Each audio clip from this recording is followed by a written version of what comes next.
કહેવું છે આમ આદમી પાર્ટીની વાસ્તવિકતા હું જોઈને આવ્યો છું અને ભાજપની વાસ્તવિકતા દેશ અને દુનિયા જાણે છે। 2 મિનિટમાં મારે એ કહેવું છે કે તમારે ને મારે સંકલ્પ કરવાનો છે। આજ સુધી ભાજપે સનાતનની વાતો કરીને દેશને ગુમરાહ કર્યો। જે લોકોએ ગાયની કતલ કરીને માથે ભગવા રાખીને જે લોકોએ ગાયની કતલ કરીને માથે ભગવા રાખીને ગાયના માંસ ઉપર દાન લીધું છે એવા લોકોને ઘર ભેગા કરવા માટે આજે તમારી સાથે આવ્યો છું, આવ્યો છું અને એ માટે 2 હાથ અને ત્રીજું માથું જોડીને વિનંતી કરવી છે। આમ આદમી પાર્ટી અને ક્યાંથી આવો છો, જે સોસાયટી માંથી આવો છો, જે ગામમાંથી આવો છો એને કહેજો કે ડરપોક ભાજપને કોંગ્રેસ થી ડર લાગે છે। એટલા માટે બુદ્ધા ચાકાની જેમ ભાજપને કોંગ્રેસ થી ડર લાગે છે એટલે આમ આદમી પાર્ટીને હથિયાર તરીકે વાપરે છે। હું આજે પણ આમ આદમી પાર્ટીના એક કાર્યકર્તાઓને પ્રેમ કરું છું। હું આજે પણ આમ આદમી પાર્ટીના એ નેતાઓને પ્રેમ કરું છું અને મારા પ્રેમની સાથે અપીલ કરું કે મરી જવું કુરબાન પણ ભાજપના ચમચા બનવાનું એ આપવાળા બંધ કરો। વિશેષ કઈ નથી કહેવું કારણ કે સમયની મર્યાદા છે। મોટા ભાષણોથી કઈ નથી થતું, અધર્મના નામે ધર્મ કરવાથી કઈ નથી થતું।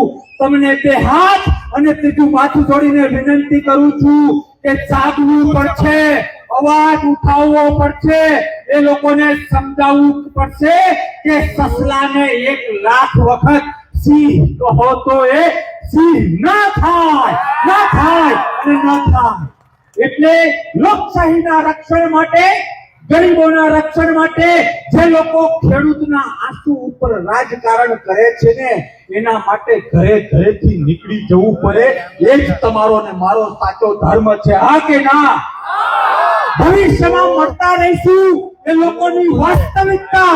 આજે મને સવારથી અત્યાર સુધી મીડિયાએ પૂછ્યું કે શા માટે તમે આમ આદમી પાર્ટી છોડીને કોંગ્રેસ જોઈન કરી રહ્યા છો, ત્યારે મેં મીડિયાને કહ્યું, તમને પણ કહું છું, ગામડે જઈને કહેજો, ઘરે જઈને કહેજો, આઝાદી એ આપણી માં છે કે હા કે ના? કોંગ્રેસ એ લોકશાહીના એક નાગરિકનું માવતર છે અને માવતર છે। આવો એ માવતરનું જતન કરીએ, એ લોકશાહીનું જતન કરીએ। અને મેં લોકોને, મીડિયા વાળા ભાઈઓને કહ્યું, તમને કહું, તમે તમારા વિસ્તારમાં કહેજો કે ભાજપ કયું હથિયાર આગળ કરે છે તો કે આ એ બધું જ આભાસી છે।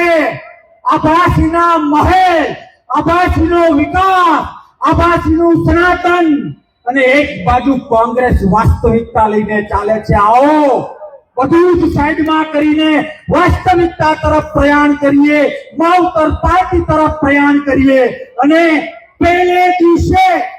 પ્રથમ દિવસે મારી ચેલેન્જ આપીને હું મારી વાત પૂરી કરું છું।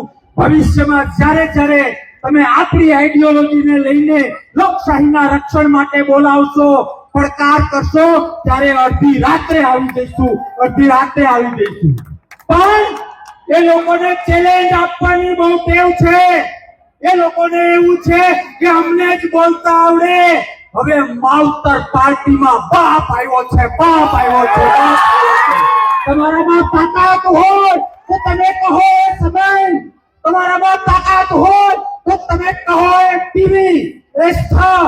આવો સનાતન શું છે, સાચો લોકશાહી પ્રેમ શું છે, સાચું નેતૃત્વ શું છે એ પહેલા હું સમજાવું અને પછી તમે સમજાવો। 1 ઇંચ જો કરશન બાપુ પાછો પડે તો સમાધિ લેવા તૈયાર છે।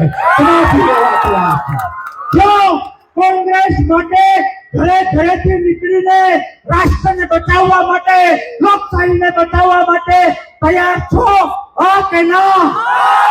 જો હો જે ધર્મમાં માનતા હો, જે માલિક, જે ઈશ્વર, જે માતાજી, જે ભગવાનમાં માનતા હો, એની સાક્ષીમાં બે હાથ ઊંચા કરીને મને વચન આપો, બે હાથ ઊંચા કરીને મને વચન આપો.